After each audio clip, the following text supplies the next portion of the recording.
नमस्कार, आवाज़ जनता की में आप सभी का स्वागत है। राष्ट्रीय ओबीसी मुक्ति मोर्चा की ओर से पत्र परिषद में मुख्य संयोजक नितिन चौधरी ने कई मुद्दे पर परिषद में बताया। ओबीसी और आदिवासी का आरक्षण धर्म के आधार पर नहीं है।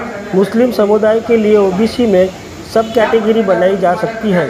ओबीसी आरक्षण कहीं कोई हिंदू ओबीसी आरक्षण नीति नहीं है। उन्होंने आरोप लगाया संविधान के मूल तत्वों में सेन लगाकर आर्थिक आधार पर आरक्षण नीति को लागू किया। पत्र परिषद में जानकारी दी गई। एडवोकेट अशोक यावले, भूषण दळवे, महाराष्ट्र संयोजक गीता महल्ले, कृष्णा मोहोळ, असलम हातिम उपस्थित थे। धन्यवाद। प्रमुख नेते या संबंधानं जी काही इंडिया आघाडी आहे किंवा काँग्रेस पक्ष आहे तो आरक्षणामध्ये ओबीसीच्या आरक्षणामध्ये सेल लावून एक स्टेटमेंट आहे गृहमंत्र्यांचं अमित शहाजींचं, या आरक्षणामध्ये ओबीसीच्या आरक्षणामध्ये सेल लावून मुस्लिमांना आरक्षण देण्याचा संकल्प केलेला आहे इंडिया आघाडीतर्फे आणि त्यापासून सावध राहायला पाहिजे।